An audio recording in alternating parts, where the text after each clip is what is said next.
नमस्कार। नमस्कार। आज हमारे साथ पुनः है आनंद मार्ग की सन्यासी आचार्य सिद्ध विद्यानंद अवधूत, यूपीएसएफ सेक्रेटरी दिल्ली सेक्टर। आज हम इनसे पुनः कुछ ऐसे सवालों को करने जा रहे हैं जो सवाल ही नहीं बल्कि लोगों का एक समस्या है, और आचार्य जी आज आपको समाधान बताना है। तो ये सवाल जो है सो स्टूडेंट से भी जुड़ा हुआ है, किसान से भी जुड़ा हुआ है, डॉक्टर, इंजीनियर या फिर जितने भी ऑफिसर्स हैं, सबके साथ ये प्रॉब्लम है, और आज उन्हीं प्रॉब्लम का हम लोग सॉल्यूशन जानेंगे। तो हमारा पहला सवाल है आचार्य जी, आज के आधुनिक युग में हर कोई अपने कामों में बहुत ज़्यादा इंगेज हैं, चाहे वो स्टूडेंट हो, किसान हो, डॉक्टर हो, इंजीनियर हो या फिर कोई ऑफिसर ही क्यों ना हो। कैसे अपने काम को करते हुए नियमित रूप से साधना करें, और साधना करने से हमें क्या फ़ायदा होगा, साधना हमारे काम में कितना ज़्यादा हमारा सहायता करेगा, आपको सभी चीज़ों को एक्सप्लेन करना है। बहुत बहुत धन्यवाद जी। ये जो आपने जो प्रश्न किया है, सबसे पहले जानना होगा कि कोई भी व्यक्ति जी जिसके जीवन में जो भी ज़रूरी चीज़ें होते हैं उसका वो पालन करता है, जो उस व्यक्ति को ये महसूस होता है कि ये काम करने से मुझे मेरे जीवन में तरक्की होगा, मेरा जीवन सुखमय होगा, आनंदमय होगा, जी तो वो चीज़ वो करता है। जी। तब यहाँ प्रश्न है कि साधना जरूरी क्यों है सबके लिए। और हमारा सवाल ये भी है कि क्या साधना करने से भी लोगों को लाभ होता है। साधना करने से लाभ ही लाभ है। क्यों? क्योंकि साधना क्या है, पहले तो ये समझना होगा। साधना है साइको स्पिरिचुअल प्रैक्टिस। जी। ये मानस आध्यात्मिक अनुशीलन। तो अब इसमें जो साधक होता है अपने लक्ष्य को निर्धारित करता है। जी। लक्ष्य होते हैं परम पुरुष, परमात्मा, जिन्हें हम गॉड कहते हैं। तो अब ये समझना होगा कि मनुष्य जो परमात्मा से आया है, जी। तो उसका लक्ष्य भी परमात्मा ही होना चाहिए, और मनुष्य इस भौतिक दुनिया में जीता है और उसके सामने आप पास जो वातावरण है उसमें जीता है। जी। तो सबसे पहले जानना होगा कि उसे आत्मिक शांति कैसे मिलेगी। कोई इंजीनियर हो या डॉक्टर हो या कोई भी एम्प्लॉई क्यों ना हो या कोई भी अधिकारी हो, सबको साधना जरूरी है जीवन में। तो आचार्य जी, हम सबसे पहले ये समझना चाहेंगे कि साधना होता क्या है और साधना करने के लिए क्या क्या करना चाहिए। साधना है, मैंने पहले ही कहा कि ये साइको स्पिरिचुअल प्रैक्टिस, जिसको मनस आध्यात्मिक साधना कहते हैं। जी। अर्थात ये जो साधना मन जो हमारा है, कॉन्शस माइंड, चेतन मन साधना करता है, लेकिन लक्ष्य होते हैं परमात्मा। अर्थात जो हमारा लक्ष्य है, जीवन का जो लक्ष्य है, परमात्मा जिन्होंने सृष्टि को बनाया है। जी। तो वैसे जहाँ तक हम लोग भी सुनते हैं कि साधना का मतलब होता है कि मन को कंट्रोल करना, क्या कुछ ऐसा ही है क्या? बिल्कुल सही कह रहे हैं। मन को यहाँ कंट्रोल करने से संबंध है कि मन को चैनलाइज करना। जी। किधर चैनलाइज करना? टुवार्ड्स इट्स गोल, जो लक्ष्य इसका है। जैसे कि बहुत सारे लोगों को ये लगता है कि मन को शांत करना साधना है, क्या मन को शांत करा जा सकता है? देखिए, मन एक ऐसा एक चीज़ है कि मन को कभी रोका नहीं जा सकता है। रोका नहीं जा सकता। मन का एक फ्लो होता है, और जैसे जिस प्रकार से नदी का फ्लो होता है, नदी का फ्लो कहाँ तक होता है? समुद्र तक। समुद्र में जाने के बाद में वह मिल जाती है समुद्र में। उसी प्रकार से मन को कभी रोका नहीं जा सकता है। मन को डाइवर्ट के फ्लो माने इसको प्रवाहित की जा सकती है। जी। तो किसके तरफ प्रवाहित किया जा सकती है? जो ब्रह्म रूपी महासमुद्र है, जी, उसमें प्रवाहित किया जा सकता है। तो यही है साधना का लक्ष्य। तो उसके बाद हमको साधना करने के लिए किन किन चीज़ों की आवश्यकता होगी? क्या कुछ हम लोगों को खरीद के अपने घर में लाना होगा, जैसे कि पूजा का सामान, मिठाई लाओ, अगरबत्ती लाओ, दीप लाओ, इन सब चीज़ों का भी ज़रूरत है क्या साधना करने के लिए? देखिए, ऐसा है कि भगवान भगवत गीता में भी कह चुके हैं कि कोई भी चीज़ हो, जी, भक्ति के लिए ये सब चीज़ के भौतिक संसाधनों की ज़रूरत नहीं है। मतलब जो लोग मिठाई सोचते हैं कि मिठाई नहीं लाएंगे तो कैसे हमारा पूजा होगा, ऐसी कुछ बात नहीं है। अगर परमात्मा के लिए भक्ति जो है बिना भौतिक संसाधनों का हो सकता है। उसके लिए शुद्ध मन चाहिए, शुद्ध चित्त। जी। उसके माध्यम से साधना हो सकती है, और वह नियमित अभ्यास करने से होगा। उसे एक रूटीन में लाना होगा, सुबह और शाम। इसलिए नियमित रूप से साधना करनी होगी। जी। तो हमारा सवाल ये है कि आज के जो स्टूडेंट्स हैं वो सही से पढ़ नहीं पाते हैं। कुछ किसान हैं जो कि बहुत ज़्यादा अपने काम में इंगेज हैं, और स्वाभाविक है उनको बहुत सारा काम भी रहता है। कुछ ऑफिसर्स हैं वो भी बहुत ज़्यादा इंगेज हैं। यस। डॉक्टर्स हैं, इंजीनियर्स हैं, और भी अलग अलग जगहों पर लोग काम कर रहे हैं, अलग अलग पदों पे काम कर रहे हैं।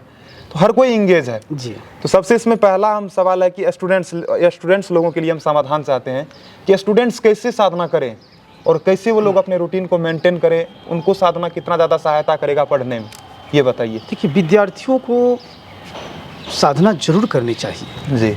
क्योंकि विद्यार्थी का मन कोमल होता है। जी। और उनका जो ग्रंथि होता है, खास करके जो 12 साल के विद्यार्थी हैं, 12 साल से कम उम्र का, तो उनका ग्रंथि जो होता है उतना स्ट्रॉन्ग नहीं होता है, डेवलप नहीं होता है। 12 साल से जो ही ऊपर जाते हैं, उनका उम्र अधिक होता है 12 साल से, तो उनका ग्रंथि डेवलप हो जाता है। तो उस वक्त में उनका मन जो है ज़्यादा भौतिकता की ओर डाइवर्ट होने का चांस होता है जी। तो यदि उनके माता पिता वास्तव में बहुत ही आध्यात्मिक हैं, तो उनका कर्तव्य है कि उन बच्चों को किसी न किसी आचार्य के माध्यम से दीक्षित कर उन्हें आध्यात्मिक साधना उन्हें कराएं। क्योंकि आध्यात्मिक साधना करेंगे तो आप जानते हैं कि हमारा मन का स्तर होता है, ऐसे में हमारे मन में बहुत सारे लेयर्स हैं जी, कॉन्शस, सबकॉन्शस और अनकॉन्शस माइंड। तो विद्यार्थियों के लिए सबसे अच्छी चीज़ है उसकी स्मरण शक्ति जी, और उसकी जितनी ग्लैंडुलर डिफेक्ट्स है वो ठीक होना चाहिए। तो ग्लैंडुलर यानी ग्रंथि में जो त्रुटि है उसको ठीक किया जा सकता है आसन के माध्यम से, और जो मन के अंदर में जो लेयर्स ऑफ माइंड इसको मजबूत करने के लिए हमें योगाभ्यास की ज़रूरत है। जी। तो साधना करने से आचार्य जी क्या विद्यार्थियों का स्मरण शक्ति जो कि बढ़ेगा? जैसे बहुत सारे बच्चों को क्या होता है कि कोई भी उनको टास्क मिला उनको याद करने के लिए, वो याद नहीं कर पाते हैं। देखिए, बात यह है कि नियम है कि जो भी ज़्यादा भौतिक चिंतन करता है व्यक्ति जी, स्वाभाविक है कि उसका स्मरण शक्ति वीक होने लगता है, कमज़ोर होता है, ये स्वाभाविक है। तो इसका मतलब है कि आध्यात्मिक चिंतन करना विद्यार्थियों के लिए बहुत ज़्यादा आवश्यक है। आध्यात्मिक चिंतन करने का अर्थ यहाँ ये है कि हम अपने जो लेयर्स ऑफ माइंड, सब कॉन्शस माइंड जिसको कहते हैं, अवचेतन मन, जो ड्रीम, मेमोरी, कंटेम्पलेशन, रिकलेक्शन, इतना उसके अंदर में जो फंक्शन है, तो सबसे पहली चीज़ है कि सब कॉन्शस माइंड को तो हम स्ट्रॉन्ग करें। और सब कॉन्शस माइंड का स्ट्रॉन्ग करने का, मजबूत करने का एक ही तरीका है, हम अपनी जो हमारा प्राणवायु है, प्राणवायु को ठीक करना है, प्राणवायु को आयाम देना है, जिसको प्राणायाम कहते हैं। तो आचार्य जी, हम उससे ये भी पूछना चाह रहे हैं कि जैसे बहुत सारे स्टूडेंट्स हैं, कोई बड़ा ऑफिसर बनना चाहते हैं, किसी का लक्ष्य है इंजीनियर, डॉक्टर बनना, और भी अलग अलग लक्ष्य है। Yes. तो आप हमको ये बताइए कि क्या साधना करने से वो अपने लक्ष्य को तय करने में भी सफल हो पाते हैं, साधना करने के कारण? जो एक अच्छे साधक है, जो ऐसे विद्यार्थी हैं जो कि साधना करते हैं। आज समाज में जो समस्याएं जो दिखाई दे रही है जी, इसका समस्या का मात्र एक ही उपाय है कि मनुष्य को यम नियम का पालन करना चाहिए। और आप क्या यम नियम के बिना क्या साधना हो सकती है? नहीं हो सकती है, चाहे वो जितने भी बड़ा अधिकारी क्यों ना हो। आज तो आए दिन बहुत सारी घटनाएं देखने को मिलती है ना जी, कुछ लोग सुसाइड कर रहे हैं, कुछ लोग भ्रष्टाचार में फंस रहे हैं, जी बिल्कुल, कुछ लोग तो ऐसे काम कर रहे हैं कि जो मुंह दिखाने लायक नहीं है समाज में। जी बिल्कुल। इसका कारण यही है कि उन्हें बचपन में उस प्रकार का संस्कार नहीं मिला।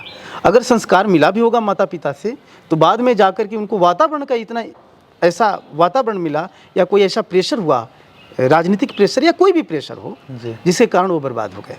तो आचार्य जी ये बताइए कि आप बोले कि हाँ ये तो सही है कि आज के समय में ऐसा वातावरण नहीं है कि लोग साधना कर सके, और बचपन से होता क्या है कि अलग अलग जगहों पर, कुछ ऐसे जगहों पर बच्चों को भेज दिया जाता है जहाँ कि उनके गार्जियन देख रेख में नहीं होते हैं। जी, तो थोड़ा ये भी बताइए आचार्य जी कि क्या बच्चों को बचपन में माता पिता अपने पास ही रख करके उनको पढ़ाएं? देखिए, क्या ये सही रहता है? सबसे बड़ी चीज़ है कि छोटे बच्चे को माँ से ज़्यादा लगाव होता है जी, और वो ममत्व की जो छाया में जो पलता बढ़ता है उसका ज़्यादा डेवलपमेंट होता है, ज़्यादा डेवलपमेंट हाँ, होता है। हाँ, जहाँ तक गुरुकुल का जिस सिस्टम था जी, या प्राचीन काल में या मध्यकाल में, तो उस वक्त में वो बच्चे लोग जो थे गुरु के आश्रम में रहते थे, गुरुकुल में। जैसे कि और गुरु को उनको खुद अपने बिल्कुल अपने बच्चे की तरह उनका लालन पालन करते थे, उनको शिक्षा दीक्षा देते थे। जी बिल्कुल। लेकिन आज वैसा नहीं दिखाई देता है। आज तो ऐसे शिक्षक हैं जो अपने बच्चे को मार्क्स अधिक देते हैं, कोई रिलेटिव का बच्चा हो या और कोई नज़दीकी है तो उसको प्रमोट कर दिया जाता है। ये सब क्या है? मानसिक त्रुटि है, और ये समाज में एक प्रकार का एक बहुत बड़ा भ्रष्टाचार है। तो वैसे शिक्षक की भी ज़रूरत है, वैसे समाज को परिचालित करने के लिए ऐसे ऐसे कर्मचारियों की भी ज़रूरत है। बाकी और आचार्य जी ये बताइए कि शिक्षा में ऐसा क्या क्या चीज़ ऐड करा जाए कि बच्चे अध्यात्म से जुड़ सकें? देखिए, जैसे मैंने आपको कल के एपिसोड में मैंने आपको कहा था जो एपिस्टेमोलॉजी के बारे में, ज्ञान तत्व के बारे में, तो ज्ञान तत्व का अभाव है हमारे शिक्षण पद्धति में। दोनों ज्ञान, भौतिक जो ज्ञान मिल रहे हैं, आध्यात्मिक ज्ञान नहीं मिल रहे हैं, क्योंकि यहाँ डिसाइड नहीं कर पा रहा है कि गुरु कौन है ना। तरह तरह की जो ऐसे जो सामाजिक जो गुरु हैं, शिक्षक गुरु हैं, जो शिक्षा देते हैं, वो हो गए समाज गुरु, लेकिन जो दीक्षा देते हैं वो आध्यात्मिक गुरु होते हैं। तो आध्यात्मिक गुरु का अभाव दिख रहा है। तो आध्यात्मिक गुरु हैं, ऐसी बात नहीं। जैसे कि हम लोग जो साधना सिखाते हैं, हमारे गुरुदेव जो श्री श्यानमूर्ति जी हैं, तो उनको साक्षी मान करके हम लोग इनिशिएशन देते हैं, दीक्षा देते हैं। तो क्या होता है कि उनकी कृपा उससे उनके शिष्य के ऊपर बराबर रहते हैं। तो आचार्य जी, आप जैसा कि अभी थोड़ा देर पहले बोले कि यम नियम बहुत ज़रूरी है, और अब तक स्टूडेंट्स का जो भी प्रॉब्लम था उन सभी चीज़ों के ऊपर आपने चर्चा किया, बहुत बहुत शुक्रिया इसके लिए। अब आगे आचार्य जी, हमारा सवाल है कि किसान हैं या फिर डॉक्टर हैं, इंजीनियर हैं या फिर अन्य ऑफिसर हैं, वो लोग बहुत ज़्यादा एंगेज हैं, क्या उनके पास सच में इतना समय नहीं होता कि वो साधना कर सकते हैं? आप तो अलग अलग जगहों पर जाते हैं, आप भी अनुभव कर पाते होंगे। अगर दिल से कहा जाए जी, तो वास्तव में ऐसा कोई व्यक्ति नहीं है जिसके पास समय नहीं है। सबके पास समय मिल जाता है। जी, है ना। जिस प्रकार से मनुष्य को परमात्मा ने बनाया है, इस प्रकार जिस प्रकार से उसे इस प्रकार का पृथ्वी पर एक वातावरण मिल रहा है, तो उसके जीवन में भी परमात्मा ने समय रखे हैं। उसके पास समय है, लेकिन वो मैनेज करना नहीं जानता है। बाकी आपकी बातों से तो ऐसा भी लगता है कि साधना जो लोग करते हैं, हाँ। उससे आदमी का खुद का उन्नति होता है, उनका आत्मिक उन्नति होता है। यस। तो इंसान यदि खुद के लिए समय नहीं निकाल पा रहे हैं तो ये तो गलत है। बिल्कुल। ये ज़िंदगी मिला है, कम से कम ठीक है, आप दूसरों के लिए कर रहे हैं, आप ड्यूटी कर रहे हैं, लेकिन खुद के लिए भी तो समय निकालना जरूरी है ना। जी, खुद के लिए समय निकालना चाहिए, क्योंकि ये मेडिटेशन जो होता है बिल्कुल व्यक्तिगत चीज़ है। जी, तो आचार्य जी का ये कहना है कि समय हर किसी के पास है, और यदि आदमी दिल से सोचे तो सच में हर किसी के पास समय है। किसान के भी पास समय है, ऑफिसर्स के पास भी समय है, डॉक्टर लोगों के पास भी समय है, इंजीनियर्स लोगों के पास भी समय है, लेकिन लोग उसका यूटिलाइज नहीं कर पा रहे हैं। यस। ड्यूटी करना है लेकिन साधना भी करना है, आपका यही कहना है। यस। तो अब आचार्य जी, हम ये जानना चाहेंगे कि यम नियम क्या होता है? यम और नियम। जी, यम नियम है हमारी जो जिसको कहते हैं ह्यूमन कार्डिनल वैल्यूज, है ना, मानवीय मूल्य। तो यम 5 है और नियम 5 है। जैसे कि सत्य, अहिंसा, अस्तेय, ब्रह्मचर्य, अपरिग्रह, ये 5 जम है।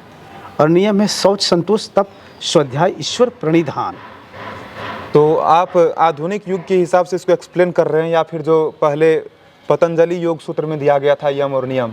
देखिए, ऐसा बात है कि जब भी जो भी एक्सप्लेनेशन किया गया था उस समय के लिए था जी, लेकिन आज के लिए प्रासंगिक है जीवन वेद से, जो भगवान श्री श्यानमूर्ति जी ने, गुरुदेव ने जो किताब लिखी है जी, जीवन वेद। तो आपके गुरुदेव के अनुसार हाँ। यम और नियम क्या है?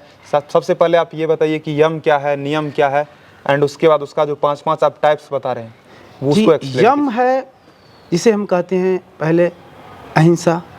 अहिंसा का मतलब होता है मन वाक्यो सर्वभूतानाम अपीडनम अहिंसा, अर्थात किसी को मन कर्म वचन से पीड़ा नहीं देना, इसी का नाम है अहिंसा।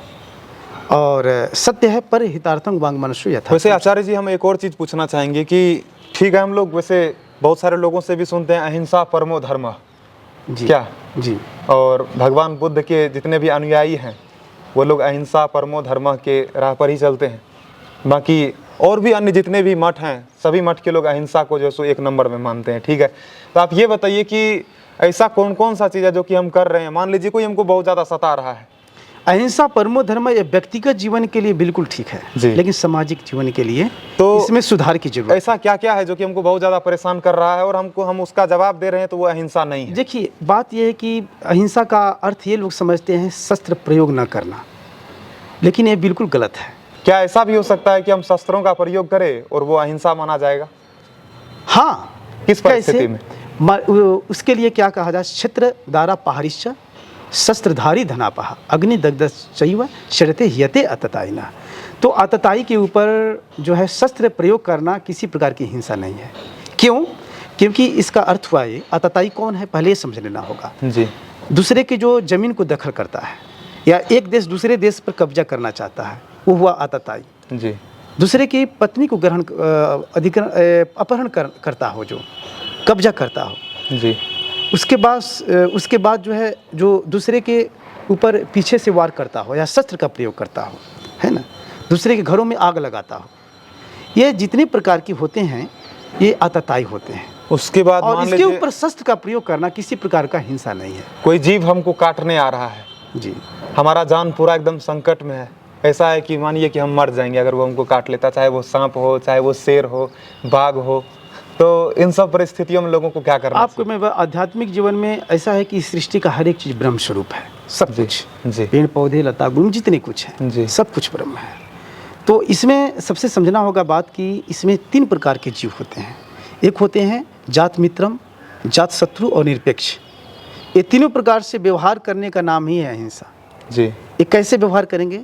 जैसे मान लीजिए जात मित्रम, जो पालतू जानवर हैं, इसके ऊपर शस्त्र प्रयोग नहीं करना है किसी प्रकार से। जैसे गाय है, भैंस है ना, ये जो हमारे जो सहायक पशु हैं, इनके ऊपर शस्त्र प्रयोग नहीं करना चाहिए जी। और अब जहाँ तक की बात है जात शत्रु, जात शत्रु का मतलब जैसे सांप हो गया, शेर हो गया, बाघ, चीता, ये जो देखते ही जो आक्रमण करते हैं, तो इनके ऊपर शस्त्र प्रयोग करना है।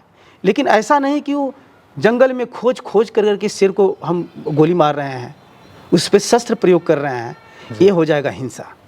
जब हमारे लोकेलिटी में आगे अगर हो सके तो उसे बचा लें तो बहुत अच्छी बात है, नहीं तो परिस्थिति आई तो उस पर शस्त्र प्रयोग करना भी हो सकता है।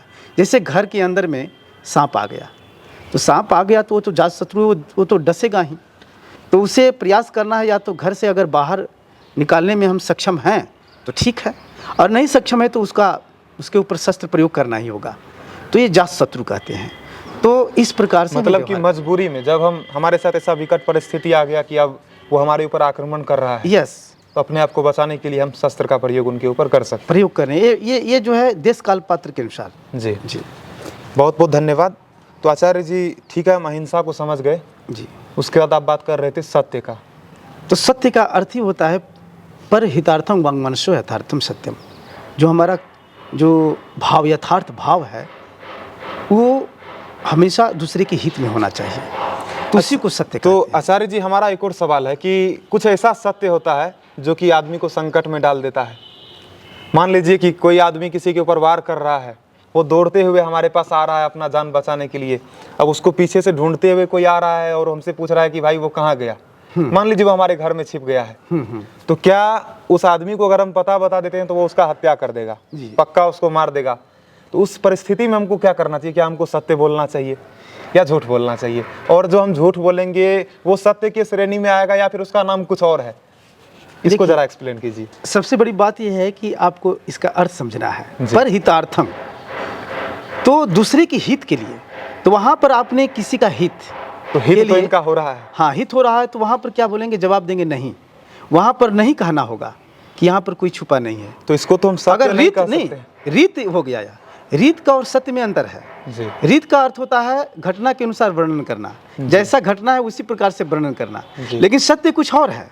सत्य का मतलब होता है कि हमारे एक्टिविटीज़ के पहले ये सोच लेंगे कि वास्तव में जो हम करने जा रहे हैं उसमें किसी का भलाई है या नहीं भलाई है, या किसी को कष्ट होने वाला है, तो ये सत्य नहीं कहा जा सकता। बहुत बहुत शुक्रिया आचार्य जी। हाँ, इस चीज़ को आप बहुत अच्छी तरह से एक्सप्लेन किए और सही है। इन सभी चीज़ों को आप सुनिए, ध्यान से सुनते चलिए। अब उसके बाद यम का जो तीसरा पार्ट है वो क्या है? वो है अस्तेय। जी। अस्तेय का मतलब ही होता है चोरी नहीं करना, अर्थात दूसरे की जो पर द्रव्य अपहरणों अस्वीकार, उसको कहते हैं अस्तेय। जी। तो जो क्या है कि दूसरे की जो संपदा को बिना पूछे हुए उसे ग्रहण करना ही अस्तेय है। अर्थात कहा जाए तो चोरी न करना ही अस्तेय का एक परिभाषा है। तो नेक्स्ट पार्ट, हाँ, तो चोरी नहीं करना, इसमें बहुत ही सूक्ष्मता से समझना की जरूरत है। जी समझाइए। तो अस्तेय का मतलब हो गया कि मान लिया जाए कोई व्यक्ति, हम विदाउट टिकट ट्रेन में चल रहे हैं जी, तो एक प्रकार से अप्रत्यक्ष रूप से हम चोरी कर रहे हैं रेलवे डिपार्टमेंट से, समझ गए ना? वो देखे ना देखे। हाँ, देखे ना देखे, तो ये है अस्तेय का स्पिरिट, ये समझना चाहिए। उसके बाद अगला पार्ट इसका, तो अगला है ब्रह्मचर्य। जी।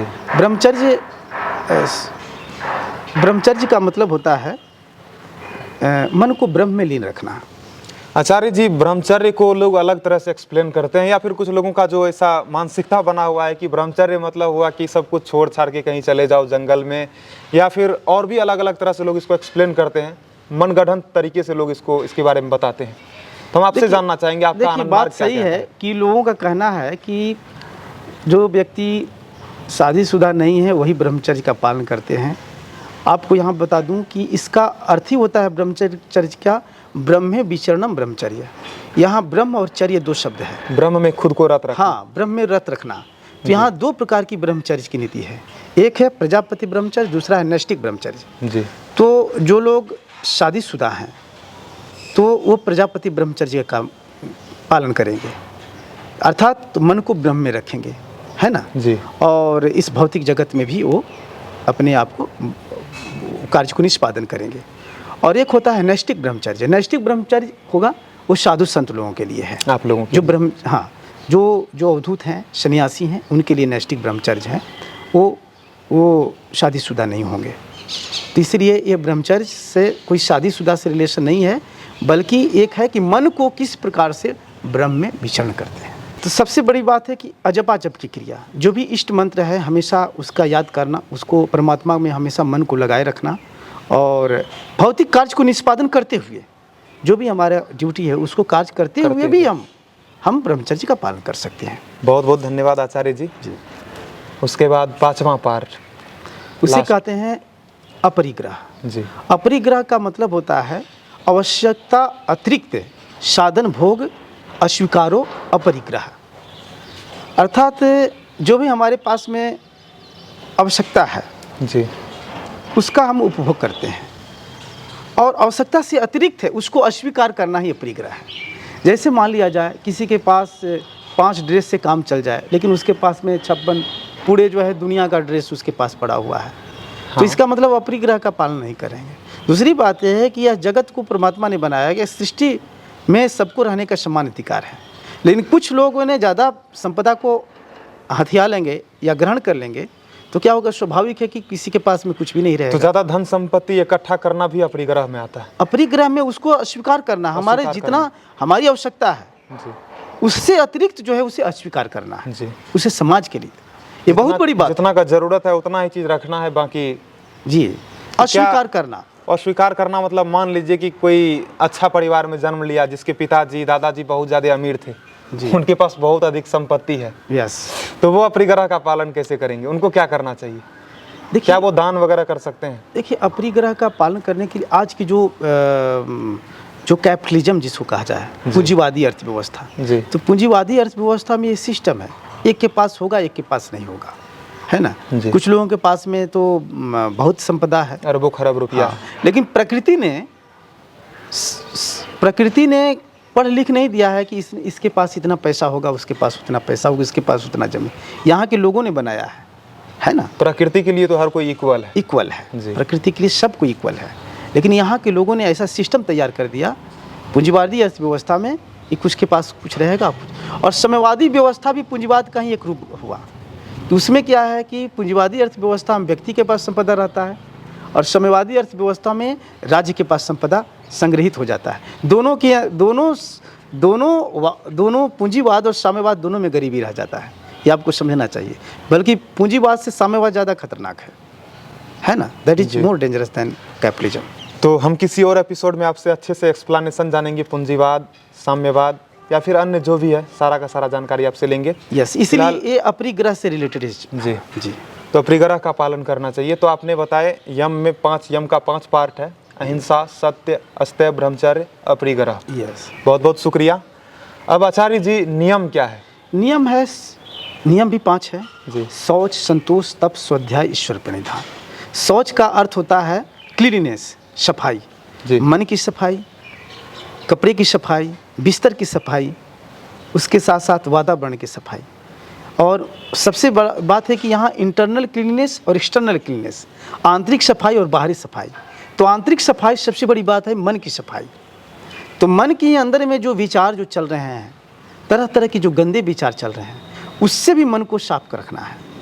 तो ये है शौच के अंतर्गत आता है जी। और हमारे वातावरण की सफाई होनी चाहिए। ऐसा नहीं कि घर के बाहर कूड़ा करकट पड़ा हुआ है और हम उसको ध्यान नहीं दे रहे हैं, सोचते हैं कि हमारा घर साफ सुथरा है, लेकिन वहाँ की गंध तो आपके अंदर में भी तो आएगा, आपके घर के अंदर प्रवेश करेगा। मतलब है कि बाहरी चीज़ों को भी साफ सुथरा रखना है। हाँ, वातावरण की सफाई और अपनी घर की सफाई, बेड की सफाई, शरीर, कपड़े की सफाई, शरीर की सफाई, ये सब जो है ये शौच के अंतर्गत आता है। बहुत बहुत शुक्रिया। अब इसके बाद आगे बताइए, इसका दूसरा जो पार्ट है। इसके बाद संतोष। यस, संतोष का अर्थ ही होता है जितना है उसमें हमें संतुष्ट रहना है ना। अपने आप को, अपने जीवन को बोला गया है संतोषम परम सुखम। जिसको संतोष नहीं है ना, वो कभी सुखी रह ही नहीं सकता है। उसको अगर एक जिले को मालिक बनाया जाता है तो कमिश्नर बनने के लिए सोचने लगता है व्यक्ति जी। उसके साथ साथ अगर कमिश्नर हो जाते हैं वो, तो सचिवालय में वो अधिकारी बनना चाहते हैं। तो क्यों ऐसा होता है? क्योंकि संतोष नहीं है जी। बिल्कुल। तो संतोष होना चाहिए। जितने हमारे पास में अतिरिक्त परिश्रम किए बिना जितने हमारे पास संसाधन है जी, उसमें संतुष्ट रहना, अतिरिक्त परिश्रम। तो संतोष का होना बहुत जरूरी है। संतोष को होना बहुत जरूरी है। इसका मतलब है कि आपकी बातों से ऐसा लगता है कि संतोष का सीधा कनेक्शन हमारे फीलिंग्स के साथ है, हैप्पीनेस के साथ है। बिल्कुल है, बिल्कुल है। संतुष्ट रहना बहुत जरूरी है। हाँ। बहुत बहुत धन्यवाद आचार्य जी। अब आगे जो नेक्स्ट जो इसका पार्ट है वो बताइए। अगला पार्ट है तप जी। जो तप का मतलब होता है कि लक्ष्य को प्राप्त करने के लिए या महत् कार्य के लिए अपने जीवन को तपाना, अपने जीवन में परिश्रम करना, यही तप है जी। तो तप के अंदर में 4 प्रकार का यज्ञ आता है: भूत जग, नृ जग, पितृजग, आध्यात्मिक जग। तो पहले जानना होगा, भूत जग का मतलब होता है लोगों को, अपने इस संसार के प्रत्येक जीवों को सेवा करना। और नृ जग के अंदर में 4 प्रकार की सेवा आता है। वो क्या होता है 4 प्रकार की सेवा? उसमें क्षुद्रोचित सेवा जी, क्षत्रियोचित सेवा जी, विप्रोचित सेवा और वैश्योचित सेवा, 4 प्रकार की सेवा। सबों को एक्सप्लेन करा जाए तो क्षुद्रोचित सेवा का मतलब होता है अपने शारीरिक परिश्रम से दूसरों की सेवा करना। जैसे कोई व्यक्ति बीमार है तो उसको हमने दवाई दे दिया और उसे हॉस्पिटल तक लेकर के उसे हॉस्पिटलाइज पहुंचा दिया, ये हो गया क्षुद्रोचित सेवा। जैसे जंगल में कोई पड़ा हुआ है व्यक्ति, तो उसको घर तक ले गया या उसका कोई अपने शारीरिक परिश्रम से उसकी सेवा की, तो हो गया क्षुद्रोचित सेवा। और क्षत्रोचित सेवा होता है, जैसे मान लीजिए कोई माँ बहनें हैं, उसकी अपने शस्त्र बल से हमने उसकी जो है इज्जत की रक्षा की, है ना। कोई निसहाय व्यक्ति है, उसकी भी रक्षा की अपने बाहुबल से, तो उसको कहते हैं क्षत्रोचित सेवा। कोई भी सैनिक लड़ता है देश के लिए, वो क्षत्रियोचित सेवा कर रहा है। तो इस प्रकार से और विप्रोचित सेवा, विप्रोचित सेवा का मतलब होता है दूसरे को ज्ञान के माध्यम से सही मार्ग पर लाना। जैसे मान लीजिए कोई शराब पीता है जी, तो शराबी व्यक्ति है तो उसको ज्ञान का प्रकाश है, उसको ध्यान दे करके उससे उसके अंदर में जो दुर्गुण है उसको हटा देना, उसको विप्रोचित सेवा, सही मार्ग पर लाना, सही मार्ग पर लाना। तो कोई भी यदि अपने मार्ग से भटक जा रहा है, चाहे वो विद्यार्थी हो या फिर कोई साधक हो, कोई शराबी हो, तो किसी को भी सही मार्ग पर लाना ही विप्रोचित सेवा। अब वैश्योचित सेवा क्या है ये जानना होगा जी। दूसरे को धन से मदद करना जी, वो है वैश्योचित सेवा। किसी को अन्न दिए, वस्त्र दिए, चिकित्सा दिए, तो ये तरह तरह का जो सेवा है उसको वैश्योचित सेवा कहते हैं। तो मनुष्य को 4 प्रकार की सेवा करना होगा जी, और हर एक सेवा का अलग अलग अर्थ होता है और हर एक की महत्ता अपनी जगह पर समान है जी। लेकिन विप्रोचित सेवा जो होता है उसका जो वो टिकाऊ स्वभाव का होता है जी, उसका जो है प्रभाव बहुत दिनों तक होता है, उसके मनुष्य के जीवन में अधिक प्रभाव रखता है विप्रोचित सेवा जी जी। तो ये तो यज्ञ का 4 प्रकार, ये पहला जो प्रकार था उसका ये 4 पार्ट था। हाँ, यस। तो इसी प्रकार से आप पितृजग जो होता है जी, पितृजग का मतलब कि यहाँ रिलेटेड है जो हमारे पूर्वज है जी। पूर्वज ने हमें पूर्वजों के योगदान है कि आज हम हैं यहाँ पर जी। तो हम पितृजग करते हैं, पितृ पुरुषोभ्यो नमः ऋषि देवोभ्यो नमः। जो हमारा पूर्वज है उनको रोज प्रतिदिन हम उनको नमन करते हैं। उसी प्रकार की स्नान मंत्र में जो उपनिषद का श्लोक है, पितृ पुरुषोभ्यो नमः ऋषि देवोभ्यो नमः ब्रह्म अर्पणम ब्रह्मभि ब्रह्मागणो ब्रह्मानहूतम ब्रह्मेव तेन गंतव्यम ब्रह्मकर्म समाधिना। तो इसके माध्यम से क्या होते हैं कि हम रोज जो ऋषि हैं और पितृ हैं हमारे बिफोर फादर, उनको हम याद करते हैं। ये हमारा कर्तव्य, क्योंकि उनका ऋण हमारे ऊपर है जी जी। तो इसको कहते हैं पितृजग। और आध्यात्मिक जग का मतलब होता है अपने जीवन में परमात्मा को लक्ष्य मानना और नित्य प्रति आध्यात्मिक साधना करना, यही आध्यात्मिक जग है। अब इसके बाद तप के बाद आचार्य जी अगला क्या पार्ट है? तप के पास स्वाध्याय होता है। स्वाध्याय का मतलब ही होता है कि धर्म ग्रंथ को पढ़ना जी। और उसको अपने जीवन में पालन करना, उसको अर्थ भी समझना, उसका पालन करना। स्वाध्याय करना क्या केवल धर्म ग्रंथ को ही पढ़ना स्वाध्याय माना जाता है या फिर नहीं, स्वाध्याय का मतलब होता है कि जो हमारे आध्यात्मिक कल्याण के लिए हो, जैसे कि गीता हो गया। यस। तो जो भी नमः धर्म शिवाय ग्रंथ हो, जी, यहाँ जितना पर जैसे कि गुरुदेव ने किताब लिखी कृष्ण तत्व गीता सार, ये किताब लिखे हैं जी। नमामि सुंदरम, नमः शिवाय संताय, आनंद वचनामृतम, सुभाष संग्रह, ये सब धर्म ग्रंथ है।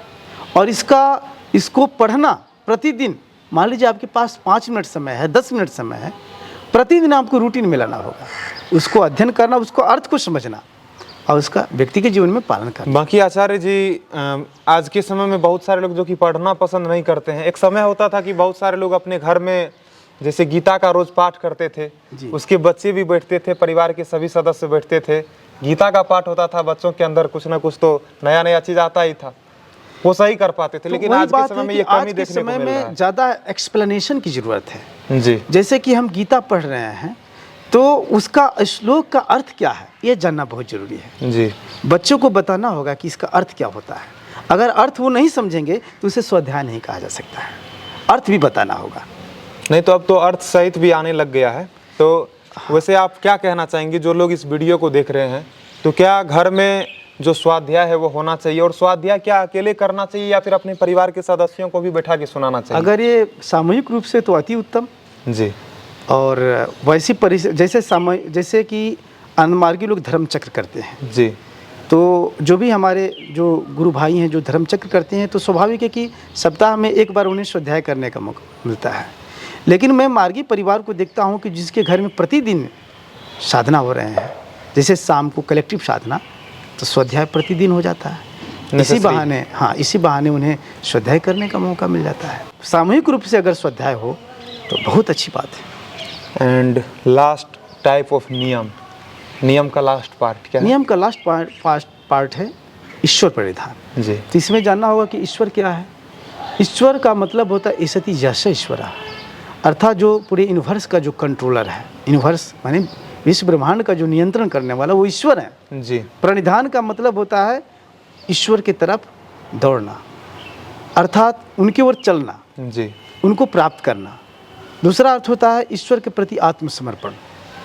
तीसरा अर्थ होता है कि ईश्वर को यंत्री समझना, अपने आप को यंत्र। जी। जैसा ईश्वर का आदेश होगा उस प्रकार से करने का नाम ही ईश्वर प्रणिधान। जी। तो इस प्रकार से ईश्वर प्रणिधान ये मानसिक जप से ही संभव है ना। हम पद्मासन में बैठ करके इष्ट मंत्र का जप करते हैं, मन को इष्ट चक्र पर रख करके, वही है ईश्वर प्रणिधान।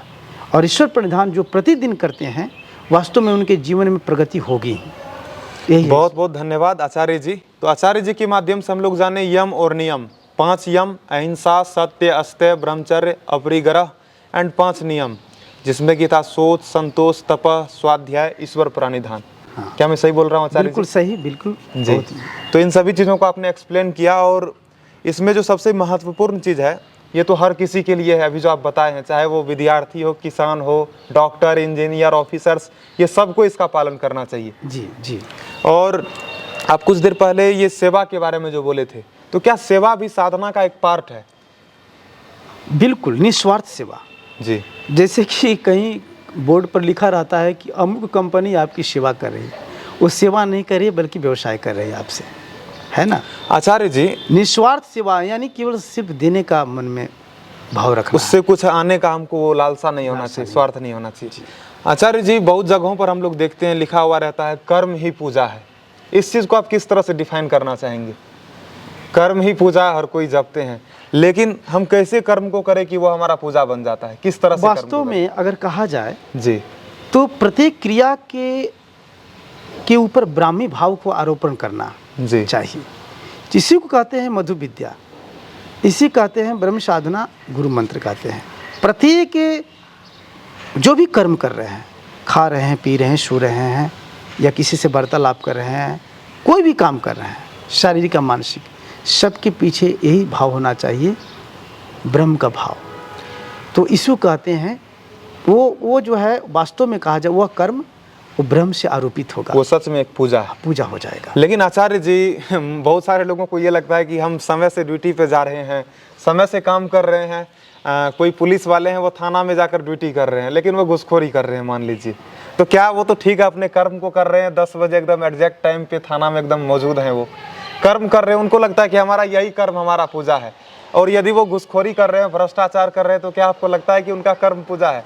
अब क्या कहना चाहेंगे इसके मनुष्य ऊपर? की जो आदत होती है ना जी, आदत का मतलब ही होता है कि जो हमारे प्रैक्टिस में आ चुका है, जो हमारे आचरण में आ चुका है, जो बार बार हैबिट कर रहे हैं, तो उनका आदत बन जाता है घूस लेने का, जी, है ना। और कुछ वातावरण से प्रभावित जो देखते हैं दुनिया ही ऐसी है इसलिए लोग लेने लगते हैं घूस, तो ये सब चीज़ें ये अपराध के अंतर्गत। तो वो जो कर्म, वो कर्म नहीं, वो कुकर्म हुआ, वो कर्म नहीं हुआ ना, कर्म का ये कर्म पूजा नहीं हो सकता है, क्रिया निष्पादन हो रहा है जी, लेकिन क्या है कि वो ब्राह्मी भाव से उसमें किसी प्रकार का समर्थन नहीं है। तो आचार्य जी अगर हम ब्राह्मी भाव लेते हुए ब्रह्म भाव का आरोपण करते हुए कोई कर्म करते हैं तो क्या वो पूजा है ना? देखिए सबसे बड़ी बात है कि क्या वो एक साधना का हम पार्ट लोगों नहीं की है? जो बात को समझने की बात है, जो व्यक्ति हताश और निराश है, जी, जो इस भौतिकता में इतना काफ़ी वो आसक्त हो चुका है, जी, उसे बात समझ में उतनी नहीं आएगी जी, उसे अजूबा लगेगा। लेकिन वास्तव में जब वही व्यक्ति जब बहुत काफ़ी हताश निराश हो जाता है, जी, जीवन में देखता है कि मेरा अब कोई नहीं है, कभी कभी ऐसा है कि वो सुसाइड करने लगता है। हाँ, जब बहुत कोई होता आध्यात्मिक गुरु के साथ उसकी मुलाकात हो जाती है, जी, तब उसे आध्यात्मिक की भाव समझ में आती है।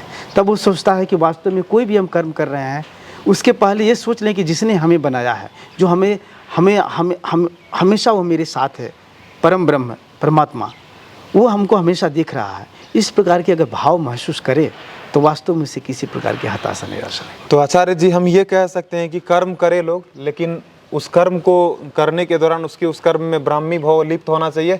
दूसरा चीज़ है कि कर्म आदमी कर रहा है, उसमें घुसखोरी कर रहा है, भ्रष्टाचार कर रहा है, बेईमानी कर रहा है, और भी कुछ ऐसा है जो कि असामाजिक चीज़ है, तो ऐसा करना वो कर्म नहीं माना जाएगा। नहीं, यही ना? वो कर्म नहीं, वो एक प्रकार की क्रिया निष्पादन हो रही है। कर्म का मतलब ही होगा जहाँ ब्राह्मी भाव आरोपित करते हैं, जिससे लोगों का हित हो, भला। जिससे लोगों जहाँ पर हित है। जी, जी, तो बहुत बहुत धन्यवाद आचार्य जी। आज आपके माध्यम से हम जाने कि जो स्टूडेंट्स हैं, जो किसान हैं, जो ऑफिसर्स हैं, वो लोग साधना कैसे कर सकते हैं। साधना के लिए सबसे अधिक आवश्यक आपने बताया यम और नियम। तो आशा करता हूँ इस वीडियो के माध्यम से आप लोगों को सब कुछ पता चला होगा। बाकी यदि आपके मन में और भी कोई सवाल है तो आप कमेंट सेक्शन में लिख सकते हैं। लेकिन बहुत बहुत धन्यवाद आचार्य जी, मुझे बहुत ज़्यादा प्रसन्नता हुई कि आपने मेरे तमाम सवालों का बहुत अच्छे से जवाब दिया है। और धन्यवाद। ये वीडियो मुझे लगता है बहुत सारे लोगों के लिए सहायक सिद्ध होगा जी, और बहुत सारे लोगों के मन में इस तरह का सवाल होता है। तो इसी तरह से आचार्य जी आप हमारे साथ बने रहिए और इसी तरह से आप लोगों को मोटिवेट करते रहिए, प्रेरित करते रहिए। और अगर आप लोगों को ये वीडियो पसंद आया हो तो वीडियो को लाइक कीजिएगा। अगर ये वीडियो आप फेसबुक पेज पर देख रहे हैं तो फेसबुक पेज को फॉलो कर दीजिएगा, या फिर अगर आप इस वीडियो को यूट्यूब चैनल पर देख रहे हैं तो यूट्यूब चैनल को भी सब्सक्राइब कर दीजिएगा। और अपने परिवार के लोगों से, अपने दोस्तों से, अपने रिश्तेदारों से भी इस वीडियो को शेयर कीजिएगा। बहुत बहुत धन्यवाद आचार्य जी। नमस्कार। नमस्कार। नमस्कार।